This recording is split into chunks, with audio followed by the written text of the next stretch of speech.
Bharat Ratna doctor Bhimrao Ambedkar को कोटि कोटि नमन। ये कार्यक्रम डॉक्टर भीमराव अंबेडकर के जीवन पर आधारित है, जहां भारत की जनता के प्रति उनके योगदानों को पूरी सजगता से चित्रित और रेखांकित करने का प्रयास है। कार्यक्रम में दिखाई गई घटनाएं लब्ध प्रतिष्ठ पुस्तकों से ली गई हैं। इस कार्यक्रम के जरिए चैनल की ओर से एक विश्वसनीय, सजग और सकारात्मक प्रयास है कि डॉक्टर बाबा साहेब भीमराव अंबेडकर के जीवन की संघर्ष यात्रा एवं गौरव गाथा पूरे आदर के साथ घर घर पहुंचे और उनके योगदानों से सभी संपूर्णता में परिचित और आह्लादित हों। हाँ, तो ये सब सम्मत के साथ जीत लेंगे। बोल तो ऐसे रही हो रमा जैसे भीम कभी किसी से हारेगा नहीं।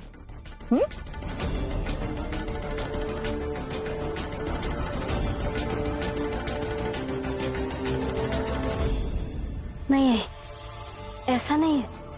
मेरे पति हारता है ना, हर रोज हारता है, सुबह शाम हारता है, अपने यहीं से।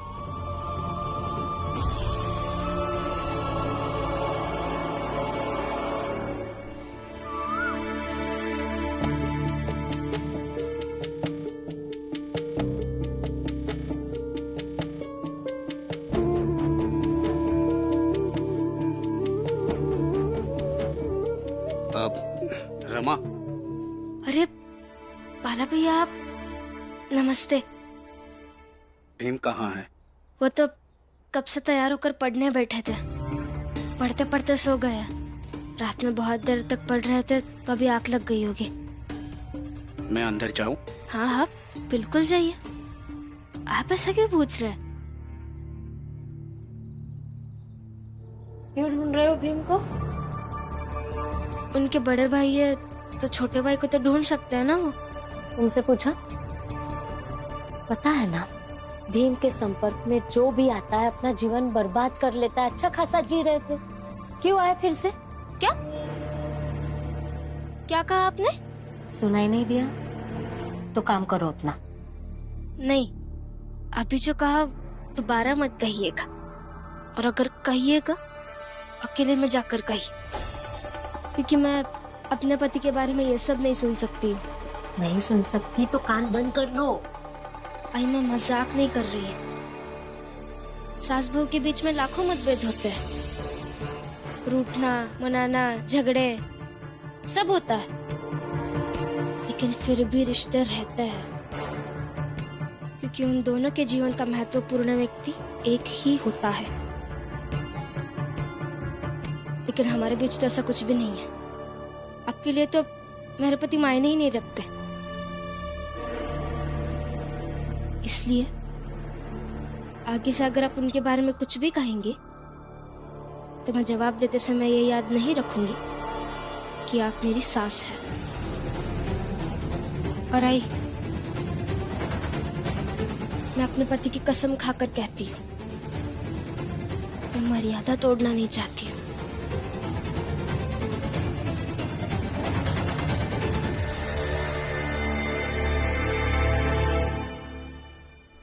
बाला भैया, अब जाइए।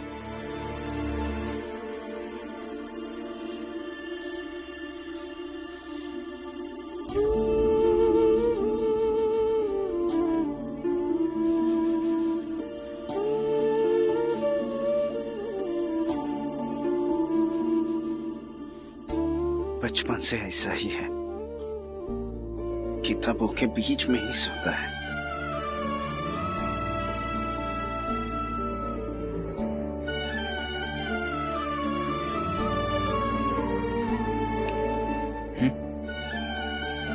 बाला भैया, आप यहाँ?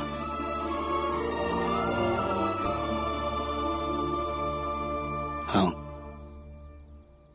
कायदे से तो तुम्हें मेरे पास आना चाहिए था, ये समस्या मुझे बतानी चाहिए थी, लेकिन शायद तुम भी अपने बड़े भाई को इस काबिल नहीं समझते। ऐसी कोई बात नहीं है भैया। छोड़ो, अब काम की बात सुनो। तुमने तो बताया नहीं, लेकिन मुझे सुबह सुबह पता चला है कि वो अंग्रेज अधिकारी आज सुबह ही अदालत में केस दाखिल करेगा और उसकी सुनवाई भी आज ही होगी। क्या? हाँ, और अगर तुम्हारे पक्ष से लड़ने के लिए वहां कोई वकील मौजूद नहीं होगा तो वो लोग आसानी से केस जीत जाएंगे। इसीलिए मैंने एक सरकारी वकील से तुम्हारे लिए बात की है, तो तुम चलो और उनसे मिलो। हाँ चलिए। भीम, भीम, मैं तुम यहां? बाबा भीम बेटा, आज तुम्हारे कॉलेज में अदालत लगेगी, लेकिन अभी तक तुम्हारे पास कोई वकील नहीं है, तो फिर कैसे लड़ोगे केस? चल पहले वकील को ढूंढते हैं। नहीं बाबा, वकील मिल गया है। कैसे? भाला भैया ने एक वकील ढूंढा है मेरे लिए। अब वो लोग कॉलेज में ही अदालत लगाना चाहते हैं तो वही सही। भीम, बचपन में स्कूल बंद होने पर हम भाई मिलकर उसे खुलवाने की लड़ाई कई बार लड़ चुके हैं। उसका अनुभव तो हमारे पास है ही। ये आग यहीं जलते रहेगी। इस ज्वाला का जलते रहना हमारी बिरादरी की आस का जिंदा रहना है। इस बार फिर एक लड़ाई लड़ते हैं। इस बार स्कूल नहीं, कॉलेज खुलवाते हैं। चल।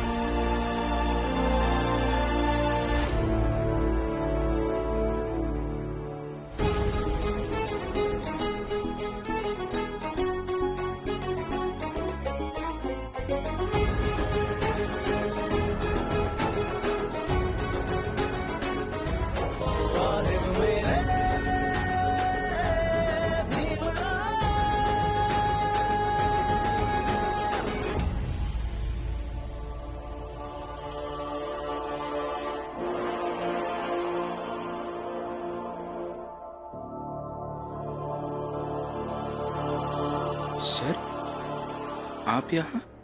भीम, आज ऑफिस मत आना। तुम्हारे कॉलेज का एक विद्यार्थी और मेरे मित्र में कुछ हो गया।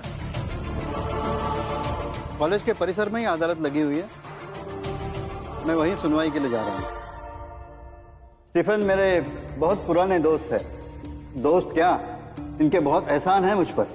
जब मैंने वकालत शुरू की थी तब बहुत मदद की थी इन्होंने। अचानक यहाँ कैसे आना हुआ? एक लड़के के खिलाफ तुमको मजबूती के साथ केस लड़ने की तैयारी करनी होगी। ऑफ कोर्स, तुम्हारे लिए तो कोई भी केस लड़ सकता हूँ। जी। लो, वकील साहब को सब कुछ पता चल गया और वो खुद ही भीम भाव के समर्थन में आ गए। अब भीम भाव को कोई नहीं हरा सकता। अंदाजा गलत निकला तुम दोनों का। अब यही वकील भीम के खिलाफ भी लड़ेगा और उसे हराएगा भी। वैसे भीम, तुम्हारे कॉलेज में अभी पढ़ाई तो हो नहीं रही है, अदालत भी कॉलेज में ही लगी है, तुम मेरे साथ चल सकते हो, कार्रवाई भी देख लेना।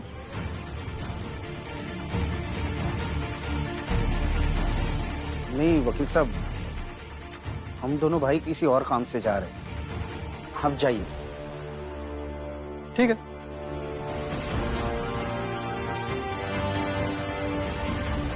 चल भी।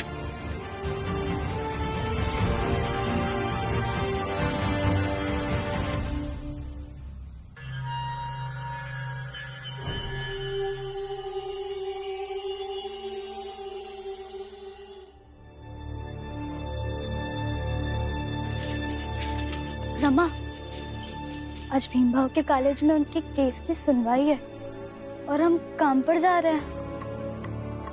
हाँ दीदी, आज उनके लिए बहुत महत्वपूर्ण दिन है, लेकिन हम उनकी कुछ मदद भी तो नहीं कर सकते। नहीं रमा, हाँ भले हम उनकी कोई मदद नहीं कर सकते, पर कम से कम उनका साथ तो दे सकते हैं ना। चल कॉलेज चलते हैं। दीदी, हमें काम पर भी तो जाना है। अरे रमा, आज नहीं जाएंगे, कोई बात नहीं। लेकिन दीदी, वो हमेशा कहता है कि व्यक्ति में अपने काम के प्रति निष्ठा होनी चाहिए। मुझे लगता है कि हमें काम पर जाना चाहिए। रमा, हमें हमारे काम के प्रति निष्ठा है। हम कोई बहाना थोड़ी बना रहे हैं या फिर झूठ मूठ का नाटक थोड़ी कर रहे छुट्टी लेने के लिए, बल्कि उससे भी जरूरी बात के लिए हम काम पर ना जाने की सोच रहे हैं बस। रमा, अब तू ज्यादा सोच मत। भीम भाव को आज तेरी जरूरत होगी ना। चल कॉलेज चल। ठीक है, चल।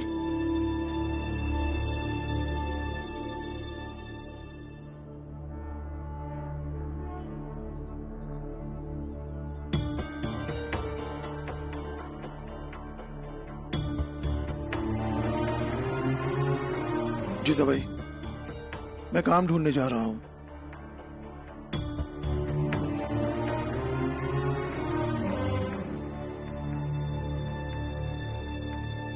जीजा भाई,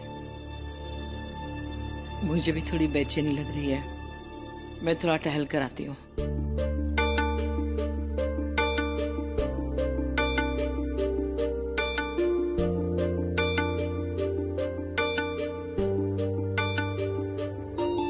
नटवर, नटवर। अरे अम्मा, क्या हुआ? क्यों चिल्ला रही हो? सुन, मैं बाजार जा रही हूँ, थोड़ी आने में देरी हो जाएगी। खाना बना के रखा है तो जाके निकाल के खा लेना। ठीक है। दलिया अम्मा। हाँ? हमाओं को बाजार में कुछ काम है तो हम तुम्हारे साथ चलते हैं। हाँ चल चलो। दलिया अम्मा, दलिया अम्मा, मैं भी चलता हूँ। चल चल आवत है हम। हाँ चल।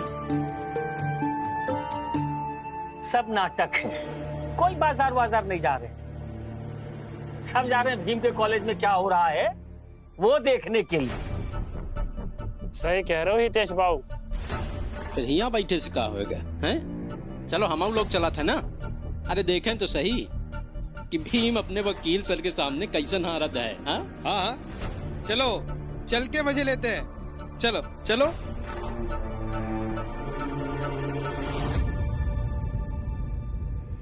नंदू, ये लो। भाऊ, मुझे क्या लग रहा है, हम लोगों को भी चलना चाहिए। सही कह रहे हो, चलो। हाँ हाँ चलते हैं। ऐसी बात है तो मुझे भी जाना चाहिए, ये देखने के लिए कि भीम इस बार कौन सी नौटंकी करता है।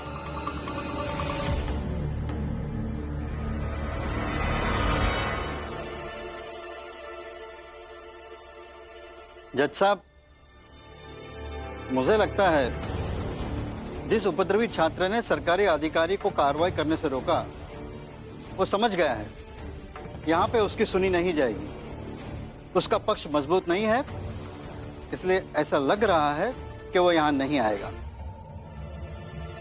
तो मेरा अनुरोध है इस केस की कार्रवाई खत्म की जाए। जब तक ये अधिकारी अपना पूरा काम खत्म नहीं कर लेते तब तक कॉलेज बंद रखने के निर्देश दिए जाए।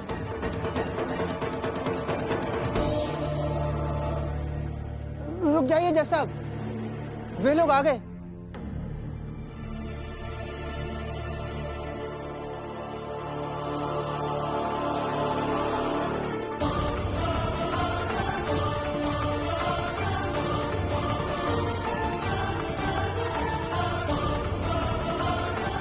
देर से आने के लिए माफी चाहते हैं सर।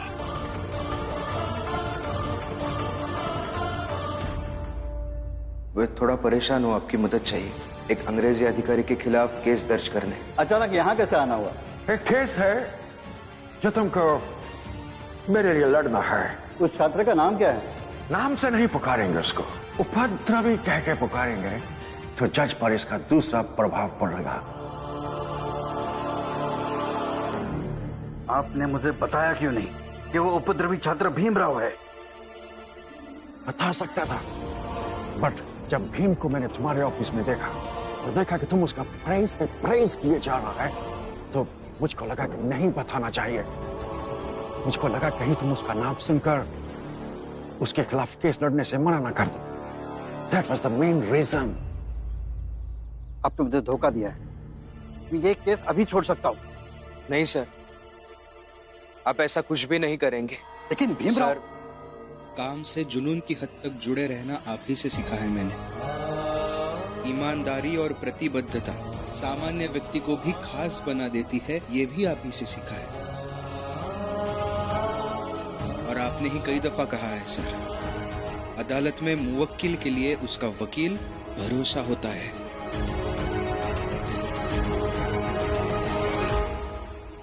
ये अंग्रेजी अधिकारी साहब आपके भरोसे पर यहाँ आकर बैठे हैं, इनका भरोसा मत तोड़िए सर।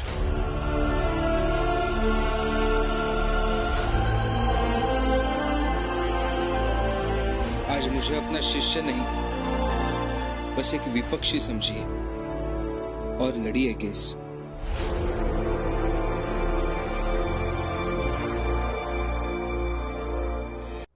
अदालत की कार्रवाई शुरू की जाए।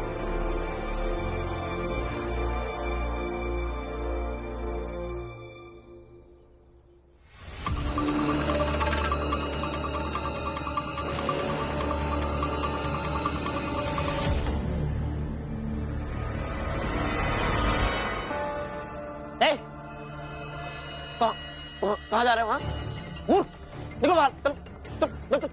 जब आप सबने मिलकर कॉलेज को अदालत बना दिया तो फिर हम भी आ गए इस अदालत में फैसला सुनने।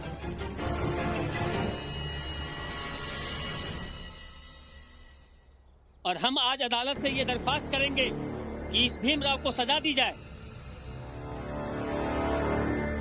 कि ये बार बार अदालत पहुंच जाता है, हमारे मोहल्ले में रहता है, हमें भी शर्मिंदा होना पड़ता है।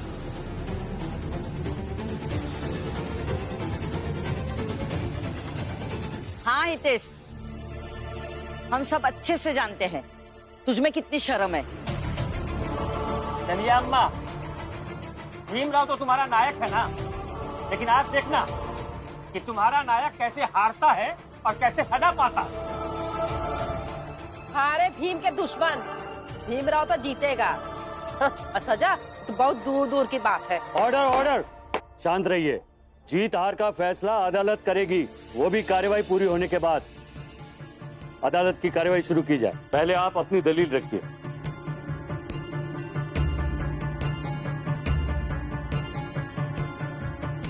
जज साहब, केस बस इतना सा है। हमारे मुवक्किल प्रशासन संभालते हैं और इन्हें लगता है कि ये कॉलेज बंद रखे तो जो उपद्रव इस कॉलेज से शुरू हुआ है उसे संभाला जा सकता है। और यह बहुत वांछित है कि हम सबको प्रशासन की मदद करनी चाहिए, इस कॉलेज को भी और कॉलेज के सारे स्टूडेंट्स को भी। That's all your honour.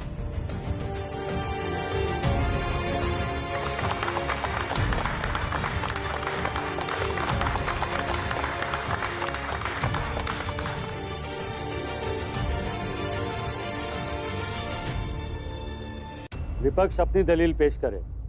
Thank you your honour. ये छानबीन तो कॉलेज के चलते हुए भी की जा सकती है। इसके लिए कॉलेज बंद करने की, पढ़ाई रोकने की क्या जरूरत है? हो सकता है कुछ छात्रों को इससे कोई फर्क न पड़ता हो, लेकिन कई ऐसे छात्र हैं जिन्हें इससे फर्क पड़ता है। भीमराव, इन्हें छात्रवृत्ति मिलती है और ये पढ़ लिख कर बैरिस्टर बनना चाहते हैं। मेरे साथी वकील से पूछ लीजिए कि भीमराव उनके यहां सहायक की नौकरी करते हैं या नहीं।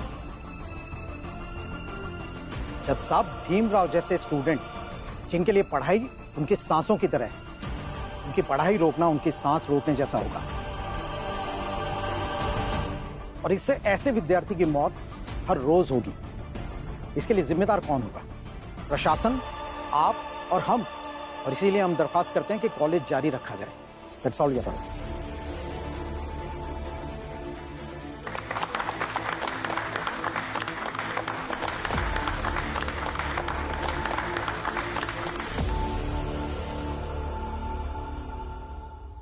साहब,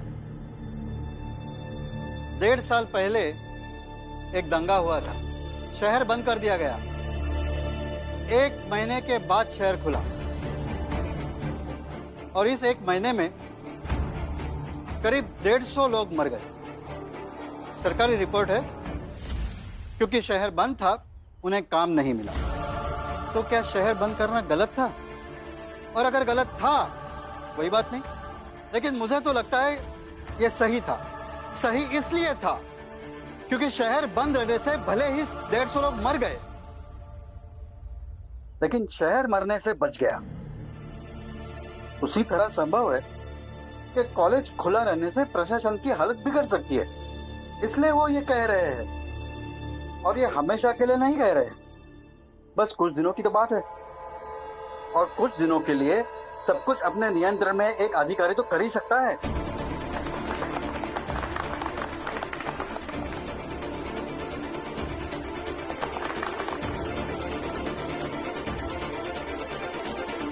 सरकारी वकील के पास और कोई दलील हो तो बताएं। No sir, thank you.